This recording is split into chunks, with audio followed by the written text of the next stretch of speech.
നമസ്കാരം. ഞാനിന്നിവിടെ ഊത്തപ്പമാണ് ഉണ്ടാക്കുന്നത്. അപ്പോൾ അതിന് എന്തൊക്കെയാണ് വേണ്ടതെന്ന് നോക്കാം കേട്ടോ. അതിനായിട്ട് നമ്മളിവിടെ ദോശമാവാട്ടോ എടുത്തിരിക്കുന്നത്. സാധാരണ നമ്മൾ ദോശയ്ക്ക് അരയ്ക്കുമല്ലോ, ആ മാവാണ് ഇട്ടിരിക്കുന്നത്. അതിൽ ഉപ്പിട്ടിട്ട് അത് കലക്കി വെച്ചിട്ടുണ്ട്. ഇനി നമുക്ക് പച്ചക്കറികൾ എന്താ എടുത്തിരിക്കുന്നതെന്ന് നോക്കാം കേട്ടോ. അപ്പോൾ ഇതിനായിട്ട് ഞാനിവിടെ എടുത്തിട്ടുള്ളത് 2 സവോള എടുത്തിട്ടുണ്ട്, പിന്നെ ഒരു തക്കാളി, പിന്നെ ഒരു ചെറിയൊരു ക്യാരറ്റ് ഗ്രേറ്റ് ചെയ്തത്, പിന്നെ കുറച്ച് മല്ലിച്ചപ്പ്, 2 പച്ചമുളക് കേട്ടോ.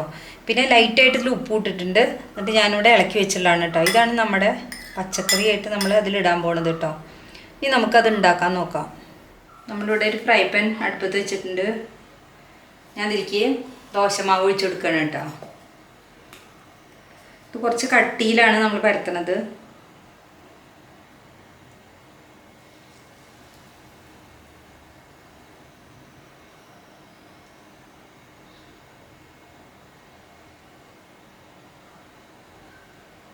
ഇതിലേക്ക് നമ്മൾ പച്ചക്കറികൾ ഇട്ട് കൊടുക്കുകയാണ്.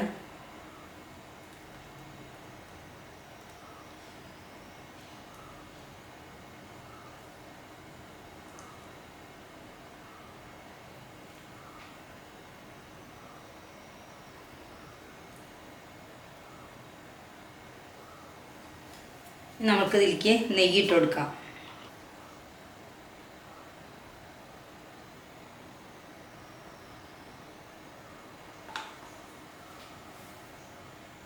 ഇതായി വരട്ടെ കേട്ടോ.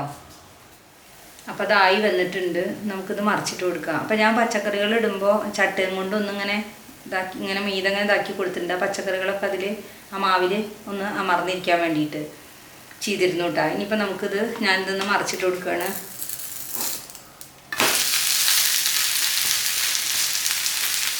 നമുക്ക് ഈ പുറമൊന്ന് നന്നായിട്ട് ഒന്ന് ശരിയായിട്ട് വരട്ടെ. അപ്പോൾ അത് നമ്മുടെ ഊത്തപ്പം ഇവിടെ ശരിയായി വന്നിട്ടുണ്ട് കേട്ടോ. നമ്മളിത് പാത്രത്തിലേക്ക് മാറ്റുകയാണ്.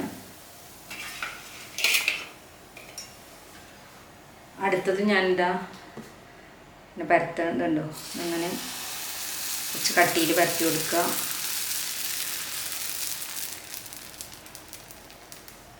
അതിൻ്റെ മീതെ നമ്മൾ കുറച്ച് പച്ചക്കറികൾ ഇട്ട് കൊടുക്കുക.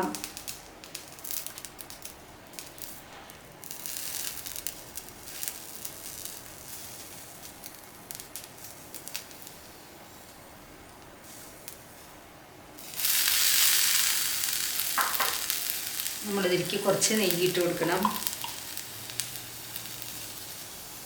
നെയ്യോ എണ്ണയോ വെളിച്ചെണ്ണയോ എന്ത് വേണമെങ്കിൽ ഒഴിക്കാം കേട്ടോ. അതൊക്കെ അവരത്രക്കനുസരിച്ച് ചെയ്യാം.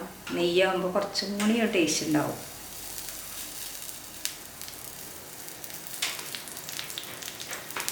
ഇതായി വരട്ടെ കേട്ടോ. ഞാനെല്ലാം ഇതുപോലെ ഉണ്ടാക്കിയെടുക്കുകയാണ്. അപ്പോൾ ഊത്തപ്പമൊക്കെ ഞാനിവിടെ ഉണ്ടാക്കിയെടുത്തിട്ടുണ്ട്. അപ്പോൾ അത് വളരെ ടേസ്റ്റിയാണ്. ഇത് നാളികേര ചട്നി കൂട്ടി കഴിക്കാനാട്ടോ നല്ല ടേസ്റ്റ്. അപ്പോൾ എല്ലാവരും ഒന്ന് ട്രൈ ചെയ്ത് നോക്കുക. അഭിപ്രായങ്ങളൊക്കെ കമൻറ്റ് ബോക്സിൽ എഴുതണം. അപ്പോൾ ഇനി അടുത്ത വീഡിയോയിൽ കാണാം. Thank you.